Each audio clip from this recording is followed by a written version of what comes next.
হলো বাংলাদেশ, অর্থাৎ যেটা এখন বর্তমানে পূর্ব পাকিস্তান বলে অনেকে মনে করছেন বা ইস্ট পাকিস্তান, সেখানে যে তথ্য আমাদের কাছে আসছে যে এই নতুন বছরের শুরু থেকেই বাংলাদেশের ঢাকা ক্যান্টনমেন্ট, ময়মনসিংহ ক্যান্টনমেন্ট সহ 4টি ক্যান্টনমেন্টের দখল কার্যত চলে যাবে পাকিস্তানের বাহিনীর হাতে এবং সেখানে পাক বাহিনী গিয়ে তারা পুরো এই 4টে যে মূল বা মেজর ক্যান্টনমেন্ট আছে তার দখল নেবে।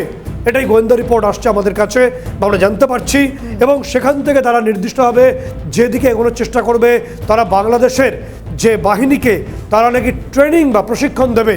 তালিবানের কাছে যে সেনাবাহিনী হেরে পালিয়ে যায়, যাদের সেনাকর্তারা আত্মসমর্পণ করে তালিবানের কাছে, তারা আবার বাংলাদেশকে প্রশিক্ষণ দেবে।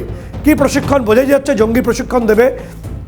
আপাতভাবে যে তথ্য উঠে আসছে তা হলো গ্রাউন্ড অ্যাটাকের ক্ষেত্রে, অর্থাৎ হ্যান্ড টু হ্যান্ড ফাইট হোক বা আর্টিলারি সিস্টেম বা যে ধরনের গ্রাউন্ড অ্যাটাক হয়, গেরিলা অ্যাটাক হয়, সেই সংক্রান্ত কিছু প্রশিক্ষণ দেবে।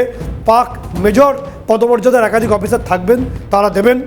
একই সঙ্গে আমরা এই নিউজ রুম থেকে বলেছিলাম যে ভারত যেমন একটা বিদ্যুৎ গতিসম্পন্ন আক্রমণ পছন্দ করে, রাশিয়াও তাই করে, কিন্তু পাকিস্তানের আক্রমণের ওয়ে হচ্ছে তাদের যে সামরিক যে কৌশল হচ্ছে ভি শেপের আক্রমণ, অর্থাৎ দুদিক থেকে গিয়ে শত্রুপক্ষের এরিয়ায় ঢুকে পড়া।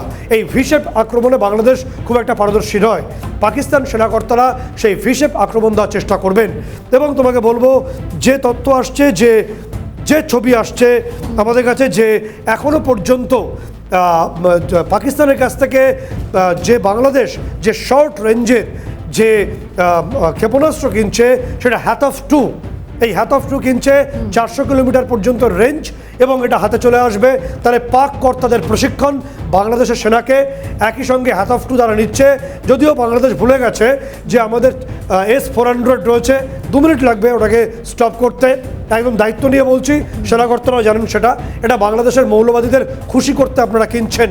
এবং দ্বিতীয়ত হচ্ছিল কি, আমাদের এবার স্যাম রয়েছে, আমাদের একই সঙ্গে আকাশ এয়ার ডিফেন্স রয়েছে। এ দুটো অ্যাক্টিভ করলেই আপনাদের ওই যে টাকা বিনিয়োগ করবেন মৌলবাদী ফান্ড থেকে সেটা নষ্ট করবেন বলে আমরা মনে করি। এবং যে তথ্য সর্বিসটা আসছে যে মিস অ্যাডভেঞ্চার বাংলাদেশ যেমন করছে, তারা পাক সেনাবাহিনীকে এনে যায় মিস অ্যাডভেঞ্চার করবে এবং সেটা অবশ্যই সহনশীল রাষ্ট্র হিসেবেও আমরা বরদাস্ত করবো কিনা ভাবতে হবে। সত্যজিৎ, এখান থেকে তোমার থেকে একটা বিষয় জানার রয়েছে, কারণ খুব স্বাভাবিকভাবে তুমি যে বাংলাদেশের সামগ্রিক যে ছবিটা, সেটা যে অবস্থায় এখন রয়েছে, এটা নিয়ে নতুন করে বলার কিছু নেই।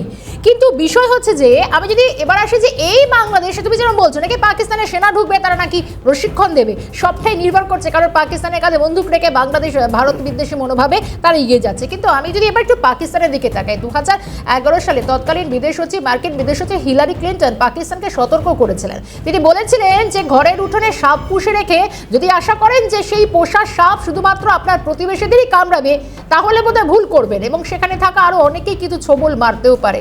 তাহলে কি কোথাও এই ঘটনাটা বাস্তবেই প্রমাণিত হচ্ছে না? আমি বলবো পাকিস্তানের কি এখন সেই অবস্থাই হচ্ছে না? একদমই তাই। কারণ পাকিস্তান যে কাজটা করছে, তুমি জানো যে পাকিস্তান মধ্য এশিয়ার ক্ষেত্রে সেখানে তুর্কমেনিস্তান, কাজাকিস্তান সহ যে 5টি দেশ, সেখানে আইসিসকে তারা ইনস্টল করেছে। সেখানে আইসিস খোরাসান পার্ট সহ একাধিক ইসলামিক যে মৌলবাদী শক্তি তাদেরকে ইনস্টল করেছে। পাকিস্তানের মূল ধান্দা হচ্ছে সারা বিশ্ব জুড়ে একটা মৌলবাদী ক্রাইসিস তৈরি করে নিজেদের যে তল্পি গোছানোর মতলব তারা রয়েছে। সেই কারণে তালিবান সেটা বুঝতে পারে। তালিবান বা আফগানিস্তানের যোদ্ধাদেরই কাশ্মীরে পাঠিয়ে হানাদার বানিয়েছিল পাকিস্তান। তারা ভুল সংশোধন করতে চাইছে, যে কারণে তারা একেবারে ডুরান লাইনকে উপেক্ষা করে, হাইপোথের লাইনকে উপেক্ষা করে তারা আল হিন্দ অব্দি এসে তাদের আফগানিস্তানের প্রদেশকে বাড়াতে চাইছে এবং সেদিকে তারা এগোচ্ছে।